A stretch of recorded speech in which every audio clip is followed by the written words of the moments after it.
Good morning, good people of Indiegogo, as well as Preflight Launch supporters, followers, and donors.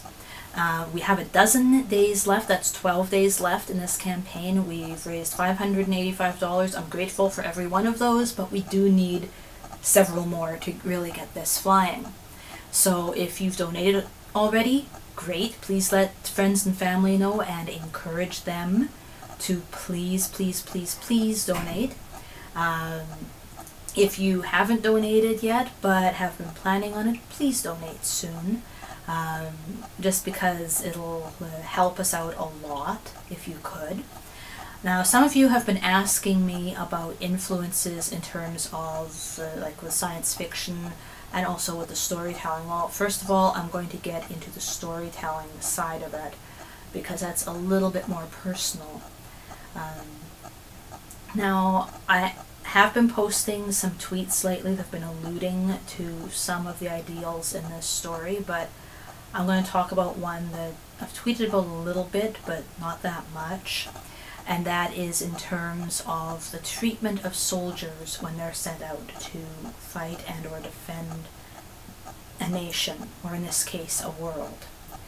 My own father, he passed away a few years ago, but he did some work with NATO in some of their conflicts. He was one of their go-to guys for doing some pretty heavy things. He came back, he was messed up, and because of that I never really had a father, which is a hard thing to admit, but that's what happened.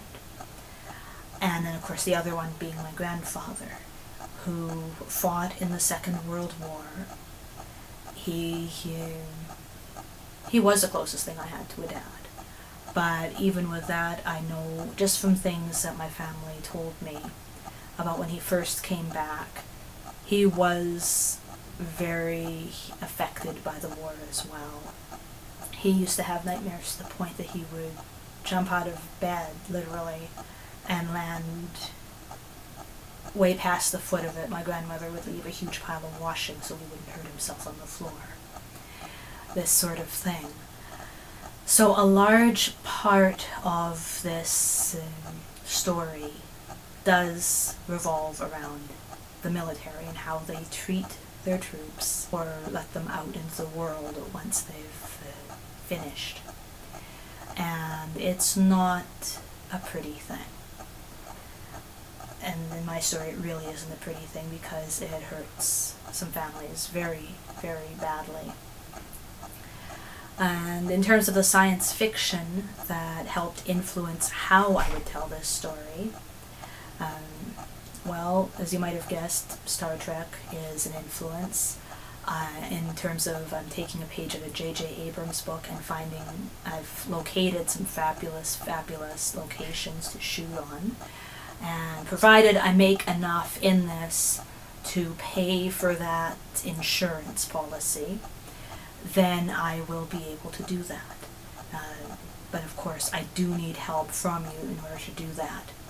In terms of the look of the storytelling, I'm angling towards doing things close to how it was done in both the Battlestar Galactica in terms of the new series that came out a few years ago.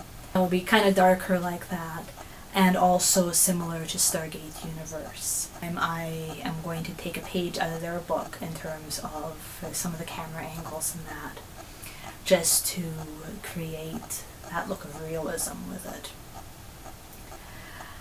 So yeah, those are definitely influences. And of course, in terms of fandom, some of you probably guessed, yes, I am a Whovian. I have my little TARDIS mug, and that you've probably noticed one of my other t-shirts I wore in one of the other videos that I did. Bow ties are cool. So I enjoy that one, and certainly growing up I watched Earth Final Conflict and Andromeda.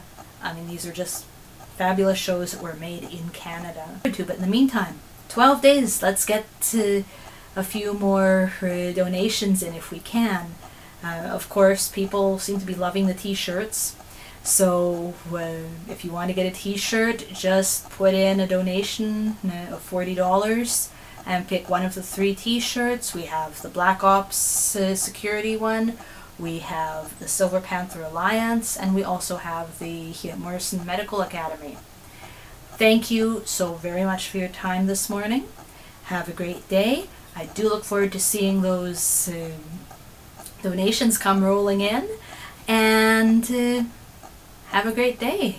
May the perks be with you. See you later in the future. Bye-bye.